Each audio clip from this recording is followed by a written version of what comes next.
जिंदगी की दौड़ में क्या आपने कभी सोचा है कि सुकून की इस बेतहाशा चाहत ने आपका जीवन कितना खोखला कर दिया है? हर बार जब आप काम करने के बजाय आराम चुनते हैं, हर बार जब आप सही वक्त के इंतजार में बैठे रहते हैं, तो आप अपने ही सपनों को दफन कर रहे होते हैं। सच्चाई कड़वी है। ज्यादातर लोग इसलिए नहीं रुकते क्योंकि उनमें काबिलियत नहीं है, बल्कि इसलिए कि उनमें सुस्ती है, खुद को संतुष्ट करने की जिद्दी आदत। और सबसे बुरा, वह इस बेहोशी को ही जिंदगी समझते हैं। लेकिन अब जागने का वक्त आ गया है। कामयाबी का रास्ता तकलीफों, थकावट और अक्सर तन्हाई से भरा होता है।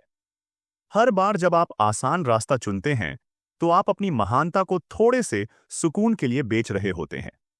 मेरे सफर में मैंने कई काबिल लोगों को बेहतरीन विचारों के साथ नाकाम होते देखा है। वजह? वो खुद पर ज्यादा रहम करते थे। अपनी आलस को खूबसूरत बहानों से सजाते थे, जैसे मौका सही नहीं है, थोड़ा आराम चाहिए, जिंदगी छोटी है। दरअसल वो दर्द से भाग रहे थे, और यही खतरा है।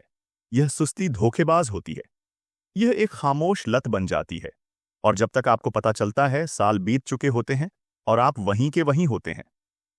मैं भी इस जाल में फंसा था। मैंने सब कुछ खो दिया था और खुद को यकीन दिलाता था कि यह किस्मत है। लेकिन अंदर ही अंदर मुझे पता था, समस्या मैं खुद था। मेरी अपनी लापरवाही, मेरे बहाने। फिर एक रात मैंने खुद से कहा, या तो अब उठो या फिर भुला दिए जाओ। उस रात मैंने बदलने का फैसला किया, क्योंकि मुझे समझ आ गया था कि पछतावे की कीमत मेहनत की कीमत से कहीं ज्यादा है। आपको अभी चुनना है कि किस दर्द का सामना करना है, मेहनत का दर्द या पछतावे का दर्द। पहला अस्थाई है, दूसरा हमेशा के लिए। मेहनत का दर्द तब होता है जब आप सुबह जल्दी उठते हैं, जब दूसरे आराम कर रहे होते हैं, तब आप काम करते हैं। हाँ, यह मुश्किल है, लेकिन इसके फल मीठे होते हैं। लेकिन पछतावे का दर्द, यह तब होता है जब आप पीछे मुड़कर देखते हैं और पाते हैं कि आपने अपने सबसे अच्छे साल खुद से भागते हुए गंवा दिए। थॉमस एडिसन को याद करें। उन्होंने हजारों बार कोशिश करने का दर्द सहन किया, और इसीलिए आज हम रोशनी में जी रहे हैं। आपका सबसे बड़ा दुश्मन आपकी ही आंतरिक सुस्ती है। यह आपको कहती है कि वास्तविक बनो, लेकिन सच्चाई यह है कि ज्यादातर लोग अपनी पूरी काबिलियत से बहुत कम काम करते हैं, सिर्फ इसलिए क्योंकि वे बढ़ने के लिए जरूरी तकलीफ नहीं झेल पाते। अगर आप अपनी जिंदगी बदलना चाहते हैं, तो आपको यहीं से शुरू करना होगा। एक ऐसा अनुशासन बनाना होगा जो प्रेरणा पर निर्भर न हो। एक ऐसी मानसिकता बनानी होगी जो समझती हो कि कोई आपको बचाने नहीं आएगा। या तो आप अभी मजबूत बनिए, या फिर आने वाली मुश्किलों में टूट जाइएगा। यह जंग जीतने का एक ही तरीका है, हर दिन मानसिक रूप से मजबूत होना। छोटे छोटे कदमों से शुरुआत करें। जब अलार्म बजे तो बिना सोचे उठ जाइए। जब काम छोड़ने का मन करे तो और 10 मिनट काम कीजिए। जब शिकायत करने का मन करे तो शुक्रगुजार रहिए। ये छोटे छोटे फैसले ही एक नया मानसिक ढांचा बनाते हैं। और खुद को धोखा मत दीजिए।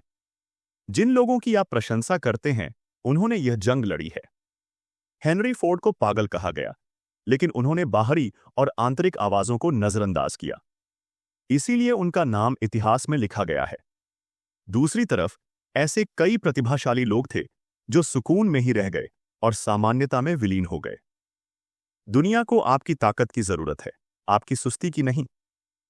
लेकिन एक और सच्चाई है जिसे आप नजरअंदाज नहीं कर सकते।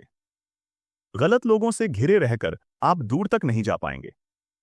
आपके विकास का दुश्मन हमेशा आक्रामक नहीं होता। कभी कभी वह अच्छे इरादों वाली सलाह के रूप में आता है। धीरे धीरे काम करो, थोड़ा आराम कर लो। क्या इतना जोखिम उठाना जरूरी है? ये मुलायम शब्द आपके दिमाग को सुला देते हैं। अब मुझे बताइए, आपके आसपास कितने लोग आपको असल में चुनौती देते हैं? शायद कम होंगे, क्योंकि हम उन लोगों से घिरे रहना पसंद करते हैं जो हमें सुकून देते हैं, चुनौती नहीं। आपका भविष्य उन लोगों के हाथ में नहीं होना चाहिए जो उड़ने से डरते हैं। एंड्रयू कार्नेगी ने अपनी कामयाबी का श्रेय सही लोगों को चुनने की क्षमता को दिया। उन्होंने अपने आसपास प्रतिभाशाली लोगों की सेना बना ली, जो बड़ा सोचते थे और बहाने नहीं मानते थे। आप भी अपना ऐसा ही चक्र बना सकते हैं। ऐसे लोगों को ढूंढिए जो आपकी तरक्की में खुश हों, जो आपको चुनौती दें और कमजोरी के पल में हार मानने से रोकें। ध्यान दीजिए कि अलग अलग लोगों से मिलने के बाद आप कैसा महसूस करते हैं। तरोताजा या थका हुआ, प्रेरित या भ्रमित। आपका परिवेश ही आपका भविष्य तय करता है। इसे सोच समझकर बदलिए। याद रखिए, कोई भी अकेला मुकाम हासिल नहीं करता, लेकिन कोई भी जरूरत से ज्यादा बोझ उठाकर भी मुकाम नहीं पाता। तो आज फैसला कीजिए, क्या आप उस आवाज को सुनते रहेंगे जो आराम करने, इंतजार करने और पीछे हटने के लिए कहती है, या आप उसे अपने कामों से, अपने अनुशासन से और अपनी हिम्मत से चुप कराएंगे? चुनाव आपका है, लेकिन याद रखें, समय रुकता नहीं है और सपने आराम की गोद में पूरे नहीं होते। वे उस दिमाग में पैदा होते हैं और फलते फूलते हैं जिसने खुद की सुस्ती से ज्यादा मजबूत होने की हिम्मत दिखाई हो।